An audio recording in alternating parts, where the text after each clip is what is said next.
Hello friends, welcome to Shri commerce classes. मेरा नाम नीलेश रंजन है और ये AS14 एमलगमेशन ऑफ कंपनीज का दूसरा वीडियो है। इस वीडियो में हम परचेज कंसिडरेशन के बारे में पूरी डिटेल में जानेंगे। इससे पहले वाली वीडियो में मैंने आपको थोड़ा बहुत परचेज कंसिडरेशन के बारे में बताया था, लेकिन इस वीडियो में हम परचेज कंसिडरेशन पूरे डिटेल से पढ़ेंगे, जानेंगे कि परचेज कंसिडरेशन होता क्या है और इसकी कैलकुलेशन कैसे की जाती है। ठीक है, तो सबसे पहले परचेज कंसिडरेशन का मतलब क्या होता है वो जान लेते हैं। तो परचेज कंसिडरेशन को शॉर्ट में हम PC भी बोलते हैं। ये भी आपने बहुत जगह पे यूज होते हुए देखा होगा। तो परचेज कंसिडरेशन का हिंदी मीनिंग है क्रय प्रतिफल। अब परचेज कंसिडरेशन होता क्या है?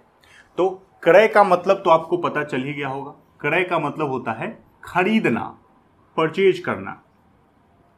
ठीक है, खरीदना। और प्रतिफल का मतलब होता है कि उसके बदले में चुकाई जाने वाली राशि या कोई दूसरी वस्तु। ठीक है, बदले में दी जाने वाली वस्तु या राशि। तो क्या मतलब हुआ कि कोई भी सामान हम खरीद रहे हैं और उसके बदले में जो राशि या वस्तु दे रहे हैं। तो ऐसा हमने बहुत बार खुद की लाइफ में भी देखा हुआ है कि जब भी हम कोई सामान खरीदने जाते हैं या कोई सामान लेने जाते हैं तो उसके बदले में हम कुछ ना कुछ भुगतान करते हैं। ठीक है, आप किसी भी दुकान पे जाते हैं, कोई भी सामान लेते हैं तो उसके बदले में एक निश्चित राशि चुकाते हैं। ठीक है, उसी को हम क्रय प्रतिफल कहते हैं। तो यहां पर बात कंपनी की हो रही है। मतलब एक कंपनी, मान लीजिए A लिमिटेड B लिमिटेड को खरीद रही है। अब A लिमिटेड ने B लिमिटेड को खरीदा है तो इसके बदले में ये कुछ ना कुछ तो भुगतान करेगा और इसको कुछ ना कुछ तो मिलना चाहिए। नहीं तो अपना बिजनेस कोई दूसरे को क्यों देगा? फ्री फोकट का तो बिल्कुल नहीं। तो B लिमिटेड के जो ओनर हैं, यानी कि ओनर कौन होते हैं कंपनी के? तो शेयर होल्डर्स। अब शेयर होल्डर के हाथ से B लिमिटेड चली गई। किसके पास चली गई? A लिमिटेड के पास। तो A लिमिटेड को शेयर होल्डर्स को कुछ पेमेंट करना होगा। अब ये पेमेंट किसी भी फॉर्म में हो सकता है, चाहे कैश में हो, चाहे इक्विटी शेयर्स हो, चाहे प्रेफरेंस शेयर हो, चाहे डिवेंचर हो, किसी भी फॉर्म में ये पेमेंट हो सकता है। तो यही जो payment A limited B limited के शेयर होल्डर्स को कर रहा है, इसी को परचेज कंसिडरेशन कहते हैं। तो परचेज कंसिडरेशन की परिभाषा की बात करें तो इसका मतलब होता है कि जब एक कंपनी किसी दूसरे कंपनी को क्रय करती है तो उसके बदले में अंशधारियों को जो भुगतान करती है उसको क्रय प्रतिफल कहते हैं।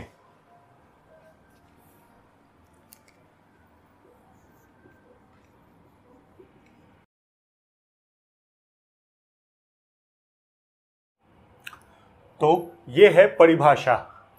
अगर आप परचेज कंसिडरेशन की परिभाषा नहीं भी लिखना चाहते तो कोई खास फर्क नहीं पड़ता, इसका परिभाषा कहीं नहीं पूछा जाता है, बस अंडरस्टैंडिंग के लिए है।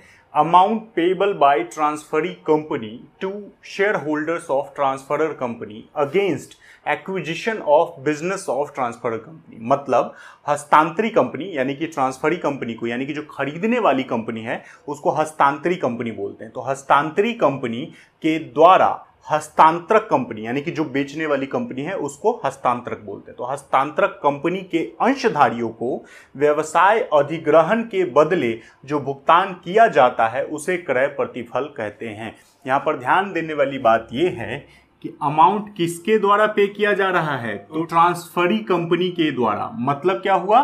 जो खरीदने वाली कंपनी है वो पे कर रही है। किसको पे कर रही है? तो शेयर होल्डर को। शेयर होल्डर को पे कर रही है। वो किसके शेयर होल्डर को? तो ट्रांसफरर कंपनी के शेयर होल्डर को। और किस चीज के बदले? तो अगेंस्ट एक्विजिशन ऑफ बिजनेस। मतलब क्या हुआ कि बिजनेस जो खरीदा है उसके बदले में ट्रांसफरी कंपनी ने ट्रांसफरर कंपनी के शेयर होल्डर्स को पेमेंट किया है। ठीक है, अब पेमेंट शेयर होल्डर्स को हम करते हैं, इसके अलावा हो सकता है कि जब हम एक्विजिशन कर रहे हो तो उस वक्त हम लायबिलिटी को भी पे कर दे। हो सकता है क्रेडिटर्स को पे करके खत्म कर दे, हो सकता है डिवेंचर का रिडम्पशन कर दे, शोधन कर दे, उसका भी पेमेंट कर दे। तो ये सब पेमेंट को परचेज कंसिडरेशन में शामिल नहीं करना है, आपको यही ध्यान रखना है। हमेशा जो शेयर होल्डर्स को किया जाने वाला पेमेंट है वही परचेज कंसिडरेशन कहलाएगा, और कुछ भी नहीं। अब शेयर होल्डर को तो हम पे कर रहे हैं, शेयर होल्डर में इक्विटी शेयर भी आता है, प्रेफरेंस शेयर भी आता है, तो उन दोनों को जो पेमेंट किया जाएगा उन दोनों को मिला के परचेज कंसिडरेशन बन जाएगा। तो ये है आपकी परचेज कंसिडरेशन की परिभाषा। अब हमको पता चल चुका है कि परचेज कंसिडरेशन क्या है। अब हमारा जानना जरूरी है कि परचेज कंसिडरेशन की कैलकुलेशन कैसे करते हैं, उसकी गणना कैसे करते हैं, तो वो देख लेते हैं हम।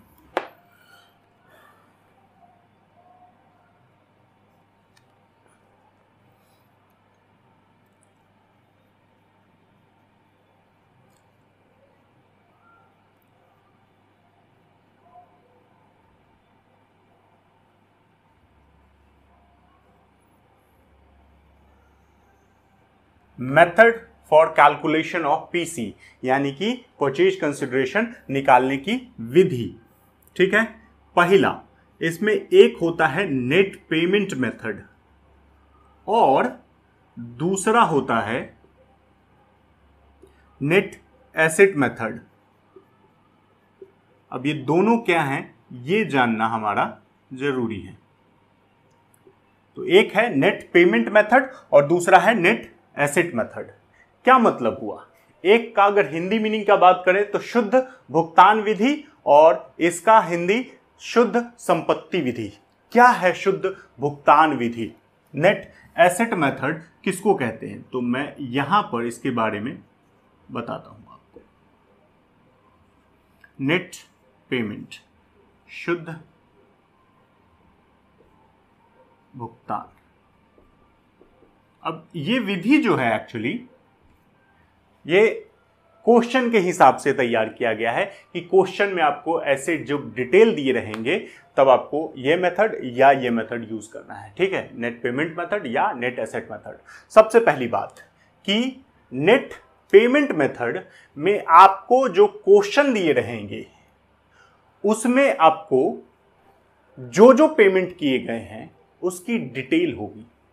कैश दिया गया है तो कितना दिया गया है ये बताया होगा, इक्विटी शेयर दिया गया है तो कितना इक्विटी शेयर दिया गया है और किस रेट से दिया गया है ये बताया होगा, प्रेफरेंस शेयर दिया है तो कितना प्रेफरेंस शेयर है यानी कि नंबर और किस रेट पर दिया गया है ये दिया होगा। तो यानी कि जो जो पेमेंट है ना उसके बारे में सारे इंफॉर्मेशन दिए रहेंगे ताकि आपको कैलकुलेशन में कहीं रोक टोक ना हो, कहीं कोई दिक्कत ना हो, कैलकुलेशन आप कर सके। यानी कि ऐसा कोई इंफॉर्मेशन मिसिंग नहीं होगा जिससे कैलकुलेशन रुक जाए, हमारी अटक जाए, नहीं हो सकता है आगे, ऐसा ना हो। ठीक है, हमेशा आपको पूरा इंफॉर्मेशन दिया रहेगा। तो इस विधि में जब आप कैलकुलेशन करेंगे तो कैलकुलेशन के लिए आपको सारा इंफॉर्मेशन दिया रहेगा। तो आप यहां पर अमाउंट ऐसे लिख लेंगे और इधर जो जो आइटम दिया गया है, कैश दिया गया है तो कितना दिया गया है वो जोड़ देंगे। इसमें अगर इक्विटी शेयर्स दिए गए हैं तो इक्विटी शेयर्स लिख देंगे, अगर प्रेफरेंस शेयर्स दिया हुआ है तो प्रेफरेंस शेयर भी लिख देंगे,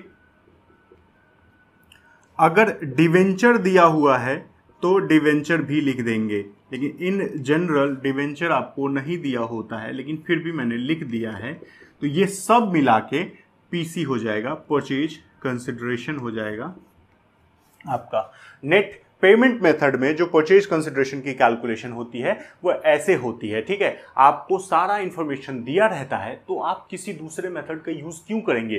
तो इसीलिए अगर क्वेश्चन में आपको इस तरह का पूरा इंफॉर्मेशन दिया हुआ है तो आप हमेशा नेट पेमेंट मेथड यूज करेंगे। अगर नेट पेमेंट मेथड में कोई भी इंफॉर्मेशन मिसिंग है या आपको कोई सूचना ऐसा दिया हुआ है जिससे आप कैलकुलेट पूरी तरह से नहीं कर सकते हैं, ठीक है, आधा अधूरा दे दिया, तो उस सिचुएशन में आप दूसरे विधि का यूज करेंगे। नहीं तो हमेशा पहला प्राथमिकता जो आप देंगे वो आप नेट पेमेंट मेथड को देंगे। अगर इसके माध्यम से कैलकुलेट नहीं हो सकता है तब नेट एसेट मेथड का यूज किया जाएगा। अब कभी कभी हो सकता है कि इस विधि में एक तो ये तरीका दे दिया आपका, और कभी कभी आपको क्वेश्चन में स्वैप रेशियो दिया हो सकता है। स्वैप रेशियो होता क्या है? तो स्वैप रेशियो में आपको कहेगा कि क्वेश्चन में नंबर ऑफ शेयर्स दिए होंगे आपको, जो कंपनी है जिसको हम अक्वायर कर रहे हैं स्पेशली, उसका नंबर ऑफ शेयर दिया रहेगा और कहा रहेगा कि 5 शेयर के बदले 3 शेयर दे रहे हैं। मतलब 5 ओल्ड कंपनी में और 3 न्यू कंपनी में। ठीक है, ऐसे भी दिया हो सकता है कि ये है आपका स्वैप रेशियो, तो ये 3 शेयर दे रहे हैं किसके बदले? तो 5 के बदले।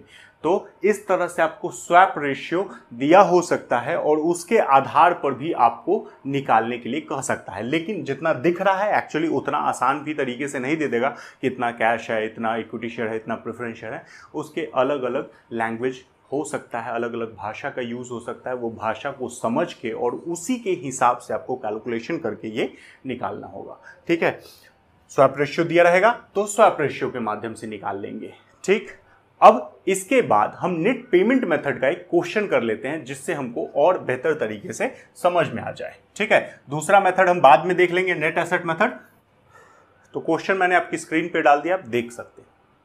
B Limited is absorbed by A Limited, the consideration being the takeover of liabilities, the payment of cost of absorption not exceeding 20,000, actual cost 17,000, the payment of the debenture of rupees 1 lakh at a premium of 10% in 9% debenture issued at par, and the payment of 16 per share in cash and allotment of 14% preference share of rupees 10 each and 6 equity share of rupees 10 each for every 4 shares in B Limited. The number of shares of the vendor company are 2 lakh of 10 each fully paid. तो अब अगर इस question को आप ध्यान से देखेंगे तो इसमें सबसे पहला लाइन जो दिया हुआ है उसमें कह रहा है कि consideration being the takeover of liabilities, हमको एब्जॉर्प्शन कॉस्ट दिया हुआ है, the payment of cost of absorption not exceeding 20,000। मतलब क्या है कि आपको एब्जॉर्प्शन का कॉस्ट भी चुकाना है जो कि 20,000 है। उसके बाद आपको डिवेंचर हैं उनको चुकाना है, वो भी 10% प्रीमियम पे। 1 लाख का डिवेंचर है, उसको 10% प्रीमियम पे चुकाना है। तो सॉल्यूशन वाले जब पार्ट में हम आएंगे और हमको परचेज कंसिडरेशन निकालने के लिए कह रहा है तो हम यहां पर लिखेंगे कैलकुलेशन ऑफ परचेज कंसिडरेशन। अब मैंने आपको शुरू में ही बता दिया था कि क्वेश्चन में आपको बहुत सारे इंफॉर्मेशन दिए रहेंगे, बहुत सारे खर्चे पेमेंट दिए रहेंगे, लेकिन आपको केवल उन्हीं पेमेंट्स को लेके चलना है जो शेयर होल्डर्स को किए जाते हैं। तो जो एब्जॉर्प्शन कॉस्ट है वो भी शेयर होल्डर को नहीं दिया जाएगा और जो डिवेंचर को हम पे कर रहे हैं वो भी शेयर होल्डर को नहीं जा रहा है। तो ये दोनों परचेज कंसिडरेशन का पार्ट नहीं बनेंगे। इनकी कैलकुलेशन करके हमको आगे दिखाना है, लेकिन परचेज कंसिडरेशन में इनको शामिल नहीं किया जाएगा। तो परचेज कंसिडरेशन में क्या शामिल किया जाएगा? तो आगे वाला लाइन। उसके बाद कह रहा है डिवेंचर वाले लाइन के बाद कि पेमेंट ऑफ 16 पर शेयर इन कैश। कैश दे रहा है 16 पर शेयर, कितने शेयर है उससे हम इसको गुना कर देंगे। ठीक है, उसके बाद कह रहा है प्रेफरेंस शेयर भी दे रहा है, तो हम प्रेफरेंस शेयर भी ले लेंगे। उसके बाद इक्विटी शेयर भी दिया हुआ है तो हम इक्विटी शेयर भी ले लेंगे। अब कितना दिया हुआ है? तो कह रहा है प्रेफरेंस शेयर 14% प्रेफरेंस शेयर है, तो यहां पर 14% हम लिख देते हैं। 14% preference share of rupees 10 each and 6 equity share of 10 each fully paid. तो प्रेफरेंस शेयर हमको 1 देना है, कितना? 1 हर 4 शेयर के बदले में। तो 2 लाख शेयर टोटल दिखाए गए हैं। नीचे दिया हुआ है कि वेंडर कंपनी के जो शेयर्स है, नंबर ऑफ शेयर्स हैं वो 2 लाख है ऑफ रुपीज 10 ईच है। तो 2 लाख शेयर हैं और हर 4 शेयर के बदले में हमको 1 प्रेफरेंस शेयर देना है, तो 50,000 प्रेफरेंस शेयर होगा और सभी का दाम जो है वो 10 रुपया है। ठीक है, तो ये हमारा प्रेफरेंस शेयर का अमाउंट हो गया। इक्विटी शेयर में कह रहा है कि फिर से वही बात कि 2 लाख इक्विटी शेयर है और हमको हर 4 शेयर के बदले में, तो 4 शेयर के बदले में कह रहा है तो 4 नीचे चला गया और कितने शेयर देने हैं, तो 6 इक्विटी शेयर देने हैं, तो 6 ऊपर आ गया, ठीक है, और इनटू 10 और हमारा 2 लाख शेयर है और पर शेयर के बदले में 16 रुपया कैश दे रहे हैं, तो ये आ गया, तो ये तो आ गया 32 लाख। ये आ गया हमारा 5 लाख और ये हमारा आ गया 30 लाख, तो टोटल 67 लाख। ये आपका परचेज कंसिडरेशन हो गया। यहां पे आप ऐसे अमाउंट लिख दीजिएगा। तो ये हो गया आपका परचेज कंसिडरेशन। कैश हमने दिया है 16 पर शेयर, यानी कि हर एक शेयर के बदले में 16 रुपया कैश दिया है। उसके बाद हमको बोला प्रेफरेंस शेयर, तो प्रेफरेंस शेयर हमने हर 4 शेयर के बदले में 1 प्रेफरेंस शेयर दिया है, तो इसीलिए मैंने सीधे 4 से भाग दे दिया और गुना उसके अमाउंट से कर दिया। 1 प्रेफरेंस शेयर 10 रुपए का था, तो ये 10 बाहर लिखा है मैंने। उसी तरह इक्विटी शेयर भी 10 का था, तो 10 बाहर लिखा है। लेकिन इक्विटी शेयर में कह रहा है कि 4 शेयर के बदले में हम 6 शेयर दे रहे हैं, तो 4 हमने नीचे रखा है और ऊपर 6 रखा है। जितना शेयर दे रहे हैं वो ऊपर रखते हैं, ठीक है। तो 6 शेयर का पहले मल्टीप्लाई कर दिया और फिर 10 से गुना करके 30 लाख का अमाउंट निकाल लिया। तीनों को जोड़ के हमने पीसी निकाल लिया है, ठीक है। तो ये जो है ना 4 शेयर के बदले में 6, इसी को स्वैप रेशियो बोलते हैं। इसी को स्वैप रेशियो बोलते हैं। यही किसी किसी क्वेश्चन में सीधा इतना ही दिया रहेगा, ये सब इंफॉर्मेशन नहीं होंगे तो भी आपको निकालना पड़ सकता है। तो स्वैप रेशियो और नेट पेमेंट मेथड से आपको मैंने क्वेश्चन बता दिया है। अब बात कर लेते हैं नेट एसेट मेथड की। तो जो दूसरा मेथड है हमारा वो है नेट एसेट मेथड, शुद्ध संपत्ति विधि।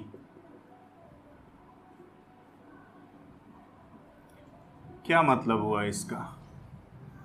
तो इसमें आपको एक वर्ड है नेट एसेट। क्या मतलब होता है इसका?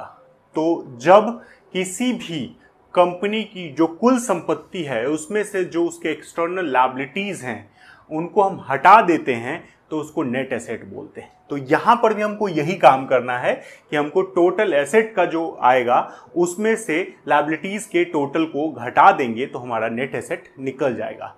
लेकिन उससे पहले मैंने आपको अभी थोड़ी देर पहले बताया था कि नेट एसेट मेथड का यूज तभी होगा जब नेट पेमेंट मेथड का यूज नहीं हो सकता है।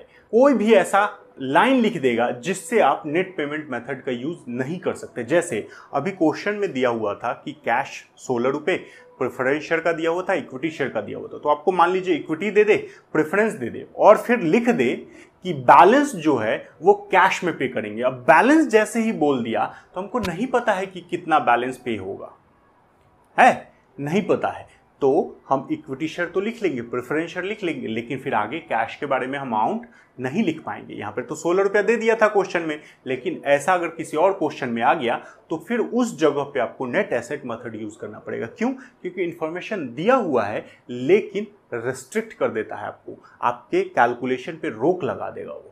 तो आपको वहां पर नेट एसेट मेथड का यूज करना है जहां पर नेट पेमेंट मेथड का यूज नहीं हो सकता है, ठीक है। अब इस विधि में जो कैलकुलेशन होता है वो आपको सिंपल है, कोई ज्यादा टफ नहीं है। जो भी एसेट्स दिए रहेंगे, ठीक है, और उसमें से जो भी लायबिलिटीज के बारे में बोला रहेगा कि लायबिलिटीज भी ले लिया है, ठीक है। अब ये दोनों ले लेंगे तब, ऐसा नहीं है कि सीधे दिया हुआ है लिख देंगे। कभी कभी क्या होता है, जो एक्विजिशन करने वाली कंपनी होती है वो कुछ संपत्तियों को छोड़ देती है क्योंकि उसको उनकी जरूरत नहीं होती है तो वो छोड़ देती है। तो उस सिचुएशन में उन एसेट्स को यहां पर नहीं लिखेंगे। तो जो भी एसेट्स हो सबको जोड़ेंगे पहले। मशीन है, लैंड है, बिल्डिंग है, कैश है और आपका गुडविल है। जो भी एसेट्स आपको क्वेश्चन में दिया रहेगा कि अगर ये सारे एसेट्स ले लिए गए हैं तो उन सब को आपको जोड़ लेना है और फिर उसी तरह जो जो लायबिलिटी ले लिए गए हैं वो भी आपको घटा लेना है। अब बात आती है कि ऐसा भी तो हो सकता है कि संपत्ति का जो मूल्य क्वेश्चन में दिया हुआ है उससे बदल के लेता हूं, जो बैलेंस शीट में दिया हुआ है उससे अलग मूल्य पे लेता हूं। जैसे बिल्डिंग हमने दिखा रखा है 10 लाख पे, लेकिन जो नई कंपनी है, जो अक्वायरर है, जो हमारा बिजनेस खरीद रही है, वो कह रही है कि नहीं हम आपका ज़मीन 15 लाख पे ले लेंगे, 10 पे नहीं लेंगे, 15 लाख पे ले लेंगे। तो वहाँ पे आपको ये जो अमाउंट आप लिखेंगे और इसमें से आपको लायबिलिटी घटाना है, तो ये दोनों एग्रीड वैल्यू होंगे। ठीक है, हमेशा ध्यान रखेंगे ये दोनों जो हैं वो एग्रीड वैल्यू होंगे कि हमने एसेट्स इतने पे लिया है और लायबिलिटी इतने पे लिया है, और ये जो निकलेगा हमारा, इसी को बोलते हैं नेट एसेट्स। अब कभी कभी तो क्वेश्चन में आपको कह देगा कि ठीक है यही जो नेट एसेट निकल के आएगा वही हमारा परचेज कंसिडरेशन होगा, लेकिन कभी कभी आपको क्वेश्चन में इंट्रिंसिक वैल्यू यानी कि आंतरिक मूल्य कैलकुलेट करने के लिए कहता है। इंट्रिंसिक वैल्यू, इसका हिंदी होता है आंतरिक मूल्य। अब ये क्या है? आंतरिक मूल्य का मतलब होता है कि टोटल जो एसेट्स है उसमें से जो टोटल लायबिलिटी घटाने के बाद हमने नेट एसेट निकाला है, उसको जब हम नंबर ऑफ शेयर से भाग देते हैं तो ये हमारा इंट्रिंसिक वैल्यू निकल जाएगा। इंट्रिंसिक वैल्यू निकल जाएगा। तो इंट्रिंसिक वैल्यू में आपको क्या करना पड़ेगा कि आपको दोनों कंपनी का, खरीदने वाली कंपनी और बेचने वाली कंपनी, दोनों का इंट्रिंसिक वैल्यू निकालना पड़ेगा। अब दोनों का इंट्रिंसिक वैल्यू निकालना इसलिए जरूरी है, क्यों? क्योंकि इंट्रिंसिक वैल्यू का जो यूज होता है वो स्वैप रेशियो के माध्यम से होता है। स्वैप रेशियो का क्या मतलब हुआ? तो मतलब क्या हुआ कि जैसे एक कंपनी का इंट्रिंसिक वैल्यू आया 40 और दूसरे का आया इंट्रिंसिक वैल्यू 50। ये विक्रेता है यानी कि जिसकी बिक रही है कंपनी, और ये क्रेता है। तो स्वैप रेशियो कैसे निकलेगा? तो 40 यानी कि intrinsic value of transferor company divided by 50 यानी कि intrinsic value of transferee company. दोनों का ऐसे करके हम रेशियो निकाल लेंगे। ये स्वैप रेशियो हो गया, यानी कि 5 शेयर के बदले में 4 शेयर देंगे। ठीक है, तो इंट्रिंसिक वैल्यू के आधार पर स्वैप रेशियो निकाला जाता है और उस स्वैप रेशियो से परचेज कंसिडरेशन हमारा निकल जाता है। ठीक है, तो उसमें हमारा परचेज कंसिडरेशन यही नेट एसेट जो आया है वही आएगा। ठीक है, तो इस तरह से भी आप निकाल सकते हैं, लेकिन बस ध्यान यही रखना है कि नेट एसेट मेथड का यूज पहले नहीं करना है, बाद में अगर नहीं यूज हो सकता है नेट पेमेंट मेथड का तो यूज करेंगे। अब हम इसका एक क्वेश्चन देख लेते हैं जिससे आपको अच्छे से पता चल जाए शुद्ध संपत्ति विधि के बारे में। ठीक है, तो क्वेश्चन मैंने आपकी स्क्रीन पे डाल दिया, आप देख सकते हैं। तो आपको क्वेश्चन में बैलेंस शीट दिया हुआ है। बैलेंस शीट में सबसे पहले शेयर कैपिटल दिया हुआ है, उसके बाद रिजर्व एंड सरप्लस दिया हुआ है, उसके बाद करेंट लायबिलिटीज दी हुई है जिसमें क्रेडिटर्स दिया हुआ है, नॉन करेंट एसेट्स है उसमें फिक्स एसेट्स दिया हुआ है, करेंट एसेट्स है जिसमें स्टॉक, डेटर्स और बैंक दिया हुआ है, market value of goodwill, fix assets, debtors A और बी दोनों का दिया हुआ है। A limited took over V limited in nature of merger. Assets and liabilities are to be taken at book value. Calculate purchase consideration to be settled in equity shares. ठीक है, तो सबसे पहले तो आपको क्वेश्चन में जो बैलेंस शीट के आइटम्स दिए हुए हैं, जो भी एसेट्स दिए हुए हैं, लायबिलिटीज दिए हुए हैं, सभी ले लिए गए हैं, क्योंकि नीचे कह रहा है A limited took over B limited in nature of merger. Merger के केस में क्या होता है कि जब भी जो भी संपत्ति दिया होता है वो सब ले लेता है, क्योंकि मर्जर का कंडीशन ही था कि सभी संपत्ति और दायित्व नई कंपनी के द्वारा ले लिए जाएंगे, जो दूसरी कंपनी है उसके द्वारा ले लिए जाएंगे। तो ए लिमिटेड ने यानी कि सभी संपत्ति बी लिमिटेड का ले लिया है। ठीक है, और सभी संपत्ति का मूल्य बदल गया है, लेकिन है ना, उसने गुडविल दिया हुआ है, फिक्स एसेट्स दिया हुआ है। तो पहले हमको इंट्रिंसिक वैल्यू निकालना पड़ेगा, और इंट्रिंसिक वैल्यू का निकालने के लिए क्वेश्चन का हमारा सॉल्यूशन है सबसे पहले इंट्रिंसिक वैल्यू निकालने के लिए। तो इंट्रिंसिक वैल्यू निकालने के लिए हम पहले तो फिक्स एसेट्स लिखेंगे, सभी संपत्ति को जोड़ लेना है। तो यहाँ पर ए का और यहाँ पर बी का, ए लिमिटेड बी लिमिटेड। ठीक है, तो फिक्स एसेट्स दिया हुआ है, दोनों का वैल्यू जो बुक वैल्यू दिया हुआ है वो 4 लाख और 2.5 लाख है, लेकिन जो नीचे दिया हुआ है मार्केट वैल्यू वो 4,80,000 है और इधर 3 लाख है। ठीक है, तो ये आपका फिक्स एसेट्स हो गया। उसके बाद इसमें आपको स्टॉक, डेटर्स और बैंक, ये 3 आइटम दिए हुए हैं, और गुडविल अलग से दिया हुआ है नीचे मार्केट वैल्यू में। तो स्टॉक का वैल्यू तो सेम रखा गया है, तो इसीलिए 3 लाख और 2 लाख। ये हमारा स्टॉक हो गया। डेटर्स नीचे दिया हुआ 1, 20 और 70 का, तो 1,20,000 और 70,000 का हमारा डेटर्स हो गया। उसके बाद बैंक की वैल्यू है 90,000 और 20,000। ठीक, गुडविल हमारा दिया हुआ है 50,000 और 40,000। तो ये टोटल हमारे सभी एसेट्स हो गए। अब इनको जोड़ लेते हैं। ये टोटल हो गया 10,40,000 ए लिमिटेड का टोटल एसेट हो गया और बी लिमिटेड का हो गया 6,30,000। अब इसमें से लायबिलिटी एक ही है, इसीलिए उसी को घटा देते हैं। ए लिमिटेड का क्रेडिटर्स 40,000 का है और बी लिमिटेड का क्रेडिटर्स 30,000 का है, तो 10 लाख नेट एसेट आ गया ए लिमिटेड का और बी लिमिटेड का नेट एसेट आ गया 6 लाख का।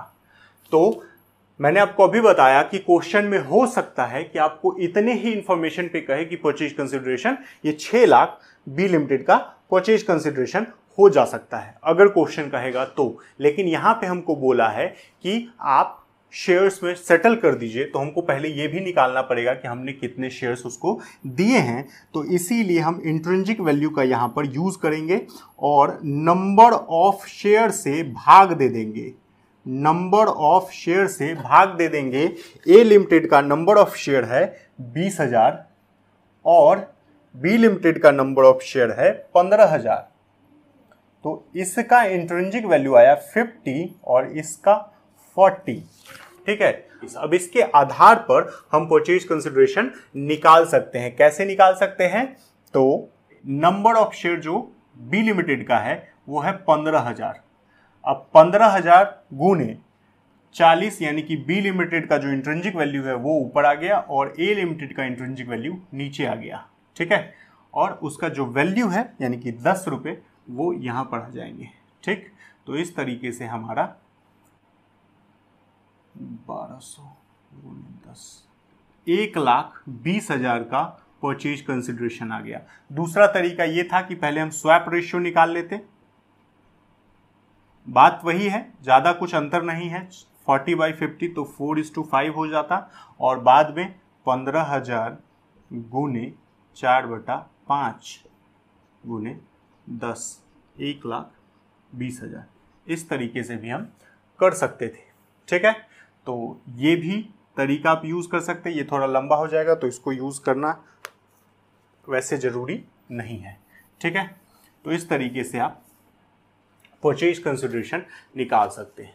तो मैंने आपको अभी परचेज कंसिडरेशन में net payment method, net asset method और उन दोनों के बीच स्वैप रेशियो और इंट्रिंसिक वैल्यू का कॉन्सेप्ट बता दिया है। अब अगर आपको इस पूरे कॉन्सेप्ट में कहीं पे भी कोई भी दिक्कत आ सकती है तो आप हमसे कांटेक्ट कर सकते हैं, सवाल पूछ सकते हैं हमारे यूट्यूब के कमेंट बॉक्स में, इंस्टाग्राम चैनल पे, फेसबुक पे या हमारे टेलीग्राम चैनल पे। तो अगर आपको ये वीडियो पसंद आया है तो वीडियो को लाइक करें, पेज को सब्सक्राइब करें और बेल आइकन दबाएं ताकि आपको आगे के वीडियो के अपडेट मिलते रहें। धन्यवाद।